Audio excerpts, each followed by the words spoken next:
DVS ಅವರು ಅಂತ ಹೇಳದಂತಹ audio ರಾಜ್ಯಾಧ್ಯಕ್ಷ ಸ್ಥಾನದಿಂದ ವಿಜೇಂದ್ರ ಅವರನ್ನ ಕಿಕ್ಔಟ್ ಅನ್ನುವಂತಹ ಹೇಳಿಕೆ ಅದರಲ್ಲಿದೆ. ಪಕ್ಷದಲ್ಲಿ ಗೊಂದಲ ಮತ್ತು ಸಂಚಲನ ಸೃಷ್ಟಿ ಮಾಡಿದೆ. ಏನ್ ಹೇಳಿಬೇಕು? ಈಗಾಗಲೇ ಸದಾನಂದ ಗೌಡರು ಹೇಳಿದ್ದಾರೆ, ಅದು ಆಡಿಯೋ ನಂದೇ ಅಲ್ಲ ಅಂತ ಹೇಳಿದ್ದಾರೆ. ಮತ್ತೆ ಯಾರೋ ಹೇಳೋದ್ರಿಂದ ಏನು ನಮ್ಮ ರಾಷ್ಟ್ರೀಯ ನಾಯಕತ್ವ ತೀರ್ಮಾನ ಏನಾಗಲ್ಲ. ಅದು ನಮ್ಮದು ಆಲ್ ಇಂಡಿಯಾ ಪಾರ್ಟಿ ಇರೋದ್ರಿಂದ ತೀರ್ಮಾನ ಅಲ್ಲಿ ಆಲ್ ಇಂಡಿಯಾದಲ್ಲೇ ಆಗುತ್ತೆ.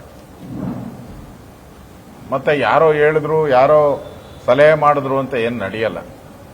ಇದೊಂದು ಸಾಮೂಹಿಕ ನೇತೃತ್ವ ಇರತಕ್ಕಂಥ ಕರ್ನಾಟಕದಲ್ಲಿ ಪಾರ್ಟಿ ನಮ್ಮದು. ಅದರಿಂದ ಯಾರು ಹೇಳಿದ ತಕ್ಷಣ ಅಧ್ಯಕ್ಷರನ್ನ ತೆಗೆಯಲ್ಲ, ಯಾರು ಮಾಡುವಂತ ತಕ್ಷಣ ಅಧ್ಯಕ್ಷರನ್ನೇನು ಮಾಡಲ್ಲ.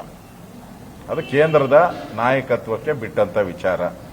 ಈಗಾಗಲೇ ಸದಾನಂದ ಗೌಡರು ಅದನ್ನ ನಿರಾಕರಿಸಿದ್ರಿಂದ ಅದನ್ನ ಇಲ್ಲಿಗೆ ಮುಕ್ತಾಯ ಮಾಡಿದಿರಿ.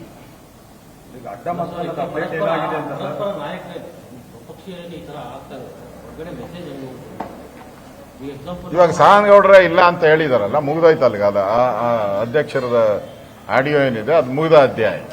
ಏನಾಗ್ತಿದೆ ಅಂತ ಯಾರದೋ ಸಂಚು ಪಿತೂರಿಗಳು ಬಿಜೆಪಿ ನಡೀತಾ ಇದೆ ಅಂತ ಅಡ್ಡ ಮತದಾನ ನಂತರ ಒಂದಲ್ಲ ಒಂದು ವಿದ್ಯಮಾನಗಳು ಮುಜುಗರ ತರ್ತಾನೆ ಇದ್ದಾವೆ ಪಕ್ಷಕ್ಕೆ ಅಂತ.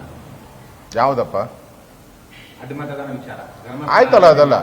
ಈಗ DVS ಅವ್ರದ್ದು ಅಂತ ಹೇಳಿದಂತ ಆಡಿಯೋ ಆಣೆ ಇಲ್ಲ ಅಂತ ಹೇಳಾಯ್ತಲ್ಲ, ಇನ್ನೇನೈತೆ? ಯಾರು ಕೈವಾಡ ಇದೆ ಇದರಲ್ಲಿ? ಈ ತರ ಗೊಂದಲ ಕೇಂದ್ರದವ್ರು ಹೇಳಿದಾರಲ್ಲ, ನಾವು ಹೋದಾಗ ಕೇಂದ್ರದವರು ಕ್ರಮ ತೆಗೆದುಕೊಳ್ಬೇಕಾಗಿದ್ದು ಕೇಂದ್ರದಿಂದ ನಾವು ಐಡೆಂಟಿಫೈ ಮಾಡ್ತೀವಿ ಯಾರು ಅಂತ ನಮ್ಗೆ ಗೊತ್ತಿದೆ. ಅವ್ರ ಮೇಲೆ ಸೂಕ್ತ ಸಂದರ್ಭದಲ್ಲಿ ಕ್ರಮ ತೆಗೆದುಕೊಳ್ತೀನಿ. ನೀವು ಹೋಗಿ ಪಾರ್ಟಿ ಕೆಲಸ ಮಾಡಿ 2028 ಚುನಾವಣೆ ಗೆಲ್ಲುವಂಥದ್ದಕ್ಕೆ ಏನು ಕ್ರಮಗಳನ್ನು ಮಾಡಬೇಕು ಮತ್ತು JDS ಜೊತೆ ಯಾವ ರೀತಿ ಹೊಂದಾಣಿಕೆ ಮಾಡ್ಕೊಂಡು ಹೋಗ್ಬೇಕು, ಇದ್ರ ಬಗ್ಗೆ ಸಲಹೆ ಸೂಚನೆಯನ್ನು ಕೊಟ್ಟಿದ್ದಾರೆ. ಆ ಪ್ರಕಾರ ಹೋಗ್ತೀರಿ ನಾವು.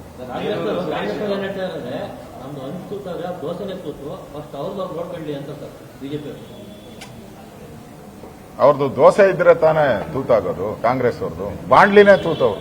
ಆ ತಟ್ಟೆ ದೋಸೆ ಹಾಕ್ತಾರಲ್ಲ ಅದೇ ತೂತಿರೋ, ಅಂಚೆ ತೂತಿರೋದ್ರಿಂದ ಅವ್ರ ಬಗ್ಗೆ ನಾನೇನು ಮಾತಾಡಕ್ ಹೋಗಲ್ಲ. ಬಿಜೆಪಿ ನಾಯಕರಲ್ಲಿ ಸರ್ ಕೆಲವು ನಾಯಕರ ಮಧ್ಯೆ ಒಂದಷ್ಟು ಹೇಳಿಕೆಗಳು ಆರೋಪ ಪಟ್ಟಿ ಹಾಕೊಂಡಿದ್ದಾರೆ. DVS ಅವರು ಕೂಡ ಆಕ್ರೋಶ ವ್ಯಕ್ತಪಡಿಸಿದ್ದಾರೆ. ನೋಡಿ, ನಾಯಕರ ಮಧ್ಯೆ ಸ್ವಲ್ಪ ನಡೀತಾ ಇದೆ. ನಾನು ಈಗ ವಿಶ್ವನಾಥ್ ಅವ್ರ ಜೊತೆ ಸುಮಾರು ಅರ್ಧ ಗಂಟೆ 1 ಗಂಟೆ ಮಾತಾಡಿದ್ದೀನಿ.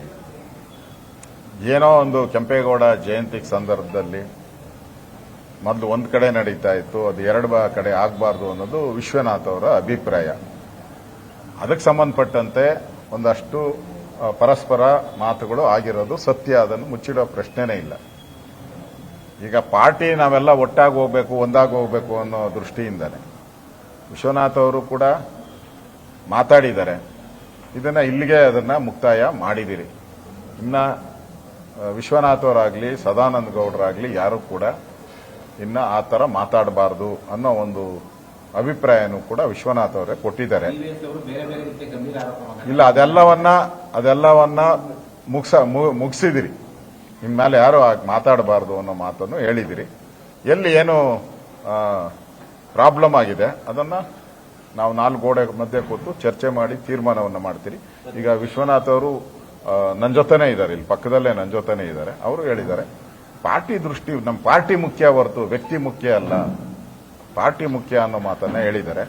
ಅವ್ರ ಮನಸ್ಸಿಗಾಗಿದ್ದು ನೋವು ಬಗ್ಗೆ ಮಾತಾಡಿದ್ದಾರೆ. ಅದನ್ನ ಮುಗಿದ ಅಧ್ಯಾಯ. ಒಂದೇ ನಿಮಿಷ, ಅವರು ಯಾವುದೇ ಕರಾವಳಿ ವಿಚಾರ ಬಗ್ಗೆ ಅವರು ಮಾತಾಡಿಲ್ಲ ಜನಗೆ. ಅವರು ಸದಾನಂದ ಗೌಡ್ರ ಬಗ್ಗೆ ಏನೋ ಮಾತಾಡಿದ್ರಂತೆ, ಅದನ್ನು ಕೂಡ ಸದಾನಂದ ಗೌಡ್ರಿಗೆ ಮಾತಾಡಿ ಹೇಳ್ತೀನಿ ಅವ್ರಿಗೂ ಕೂಡ. ಇದು ಇಲ್ಲಿಗೆ ಮುಗಿದಿದೆ. ವಿಶ್ವನಾಥ್ ಅವ್ರ ಪಕ್ಕದಲ್ಲೇ ಇದಾರಲ್ಲ, ಏನಾನು ಇದ್ದಿದ್ರೆ ಅವ್ರು ಹೇಳೋರಲ್ಲ, ಈಗ ಏನು ಹೇಳಿಲ್ಲ.